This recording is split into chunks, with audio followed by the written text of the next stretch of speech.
We got Critical Drinker on a podcast talking about how you will own nothing and be happy. Let's check it out. Problem with digital media is that you don't really own anything. And if they change that file, bye-bye. Gaming has always fascinated me because it's something, as an industry, it's what, 10 times bigger than Hollywood? I mean, if not even more. The amount of money that is spent on gaming, not just by consumers, but on developing video games now is easily rivaling Hollywood or surpassing it. And yet it doesn't quite have the cultural cachet. So we tend to leave it out of these kinds of discussions. But isn't that fascinating that it's making more money than movies, TV, and music combined video games are? And they're still not thought about the same way. As a matter of fact, I was talking to my daughter. My daughter's 12, and she's like, gamers are nerds. It's like, no, gamers are everyone. And she's like, no, not you, Dad. Not you, Dad. It's like, okay. I mean, gaming, it's fair to say the backlash against a lot of this stuff came a lot earlier. I mean, I don't want to relitigate the whole Gamergate saga, but surely that was a sign that perhaps gaming fans were a bit earlier to say, up with this, we shall not put. Gamers are always early. They're always early. They always know what's best. Yeah, I mean, the thing about gamers is that they are hyper invested in their hobby and their favorite franchises and so on, where on the movie side of things, it's a lot more just general audiences, like normies, who aren't necessarily that observant about the changes that can take place. But yeah, gamers are not shy about making their voices heard. And yeah, I think that whole Gamergate thing was a very early, backlash against the creep of all of this identity politics stuff into their hobby. And yeah, largely we're still feeling the effects of it today. Like some of the people who are involved in that are still active in the industry. So it was a crazy thing. But yeah, the gamers, I think, have generally resisted a lot of that stuff and probably will continue to do so because they are a very vociferous audience. I don't know what vociferous means, but I'm pretty sure he's right about that. I'll say this. Anita Sarkeesian still works within the industry.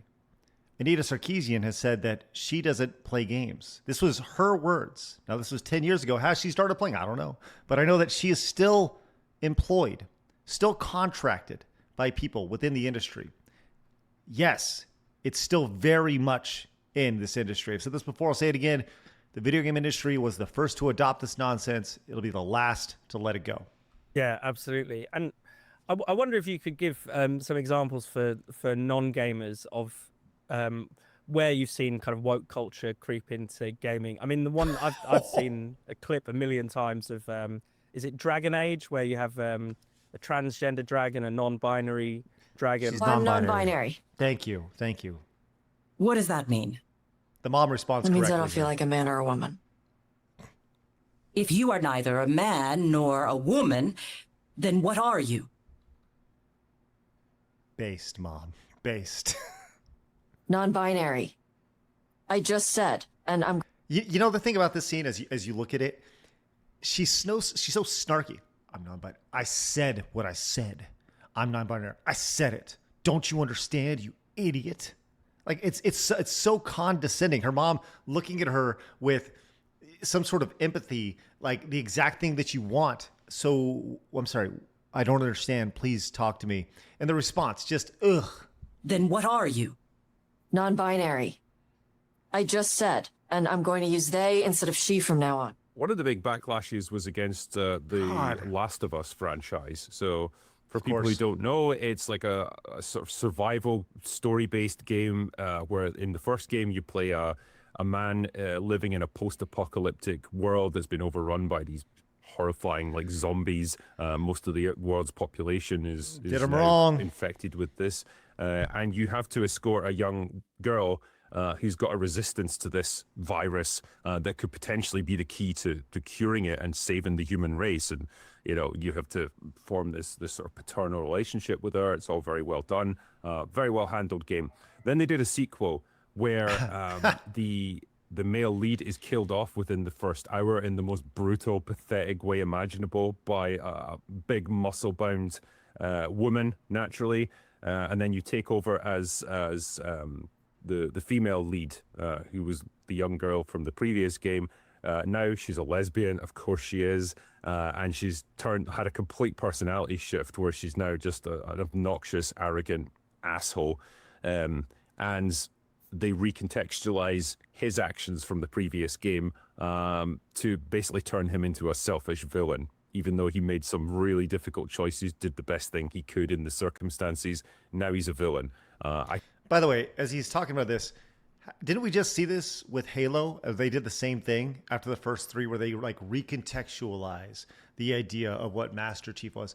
There's a little bit of gray in there instead of just being like, the good guy.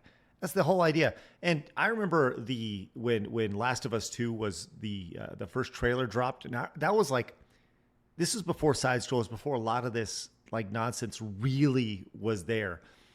But I remember watching that and being like, I'm sorry, why did any of this need to happen? And I know that I was not alone. That was like one of the first like, okay moments, like, this is weird. Why did they do this? And if you also remember, the entire marketing was still about Joel.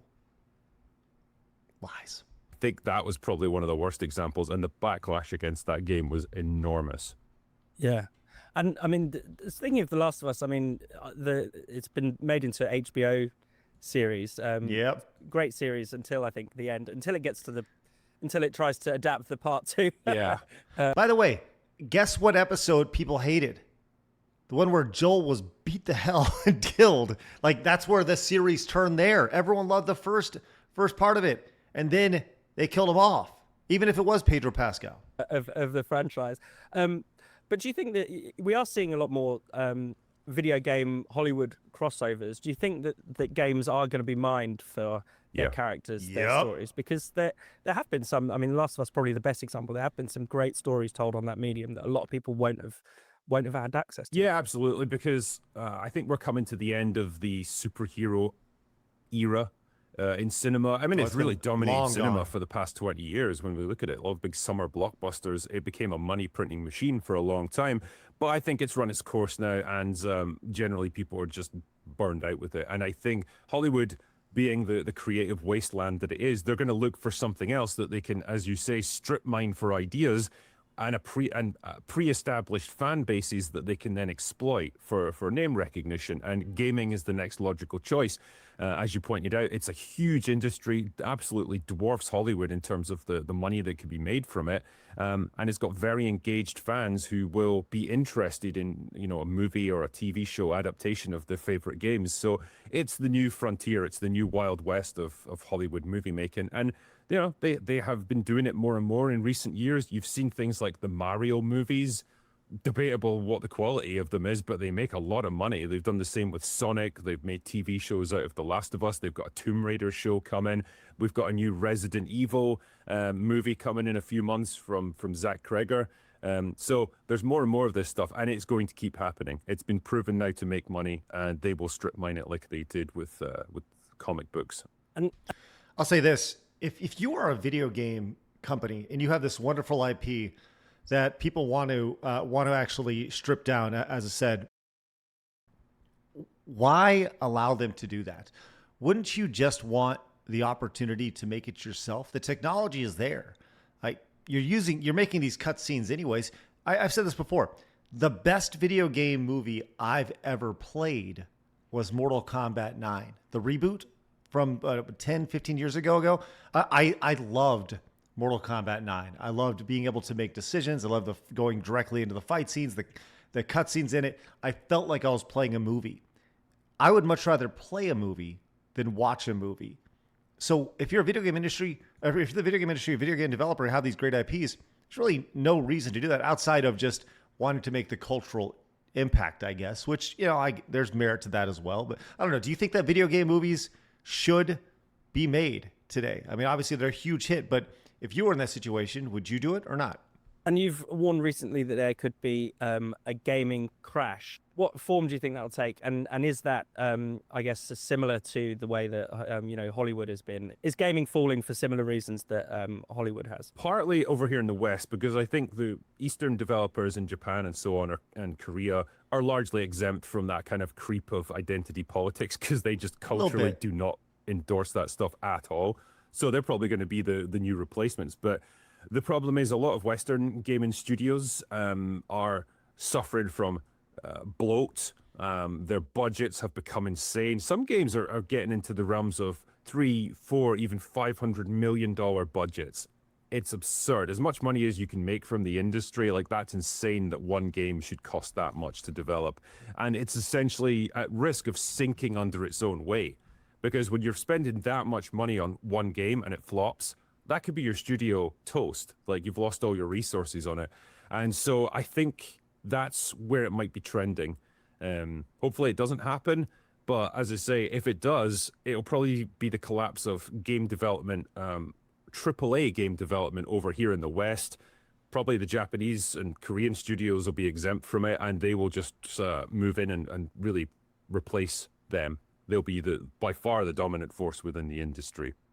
You know, I want to pull up this. I actually talked about this today on our show, which I encourage you to go watch. It's a fun show. But why games cost so much? And Niles, who worked for Bungie, started work on, I believe, Halo 3, had this. Why does the game cost $250 million to make? Start with people below. These people here that just got all laid off from Bethesda. You increase the number to around 2,000 people. Why do we need 2,000 people working on a game? I don't know. Like, it doesn't make sense. Employ them for 3 years. Pay them enough money to live in the most expensive cities in the world. Yeah, that's right. San Francisco, Los Angeles, right? It's costs a lot of money to live there. Now, obviously, Bethesda's a little different. These people are in North Carolina, I believe. But you can see the look of some of these people. Like, what are you talking about? Like the rot that goes in. Hello, Juniper. I'm talking about you. The rot of the industry here. But this is how those games cost so much. It's insane. Back here. Oh, it's this move away from physical media. Yes. You know, in some ways it can be quite helpful to be able to download a game. You know, you get updates with it. Sometimes you download a game and it's not finished. But also, you know, given the certain cultural trends, I mean, woke may be on the way out, but could always make a resurgence. You know, should we be worried about the decline of physical media? Are our favorite franchises safe from future meddling? Could they be taken away from us even if we bought them immediately? What's your take on that side of things? You should absolutely be worried. Yeah, the problem with digital media is that you don't really own anything, and you don't have a persistent copy of whatever it is that you've got. All you're doing is renting it effectively. You're entering into a license agreement with the company who maintains it, and they can revoke that if they choose, if they go under, if their licensing terms change. And you've seen it with companies like Sony recently, who had something like 500 movies available on the PlayStation Store that people will have bought and paid for, that they can just stream or download whenever they want, and they removed them. So it doesn't matter if you paid for it, you just can't watch it anymore. Bye-bye. So you've lost access to that. And there's the censorship issue where it's not all that difficult to edit out scenes or tweak scenes in movies from, say, previous decades that are now considered culturally insensitive, or, whatever you want to say, offensive to modern sensibilities. And they can just go in and change that. And you've got no recourse against it, because the only access you have to that movie is the file that they keep on their servers. And if they change that file, then your end product is going to change, regardless of whether you want it or not. And you see it in really stupid ways. Like, I don't know if you remember a few years ago, the movie Splash with Daryl Hannah. There's a scene in that where she's playing a mermaid, right? And there's a scene where she turns and runs away from the camera towards the ocean, and she's naked, so you can see her butt.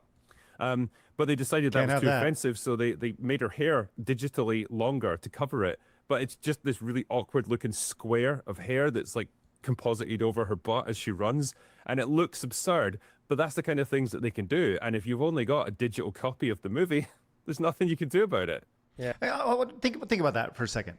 You have we can't see butts from a movie from the 80s, but you can have people walking down the street with their ding-a-ling flopping around and doing all the weird things at these parades, because, hey, it's you.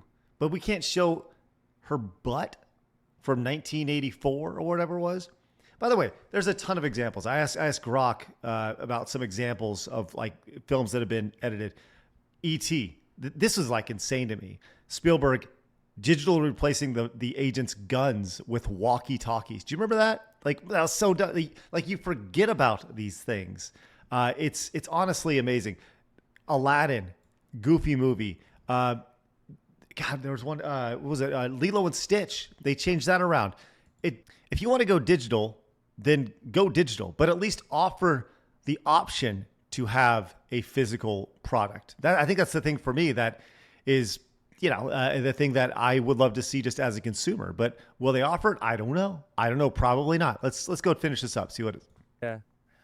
And final question.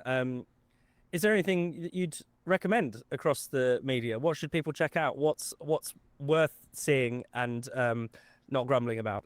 Well, as we discussed there, I think Obsession is a really good movie. It's one of my favorite films of the year. So there's probably that. The Backrooms was a lot of fun. I'm cautiously optimistic about the new Resident Evil movie that's coming out in a few months. I like the director. Zach Kreger did a good job with Weapons, so see what he can do with that. So yeah, there's probably the main ones. I think the new Spider-Man movie will probably be good. I don't know if we needed 4 of them at this point, but I think it'll be fun. So there is that as well. But yeah.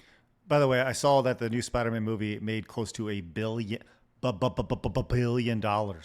its opening weekend, like smashing records. It's crazy. Yeah, I think overall it's not been an amazing year for movies, unfortunately.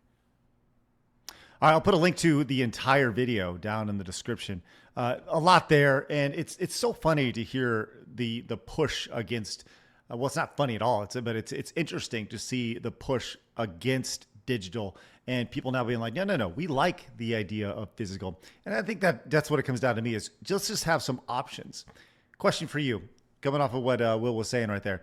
What is the best movie you've seen this year? For me, I'll tell you right now, He-Man. Did not expect He-Man to be good, but it was. One last thing before I let you go. We have an event coming up in a couple months, September 25th in Las Vegas, if you're in and around the area, or you want to come out and meet all the people on your screen, including Arch and Jake from the other side of the world, and Tectone. Come join us in Las Vegas, September 25th. We'd love to see you guys there. Hopefully you guys can check it out. Link to it is in the description. So with that said, go watch another video here. Check out and subscribe right here. You guys have a great day. See ya.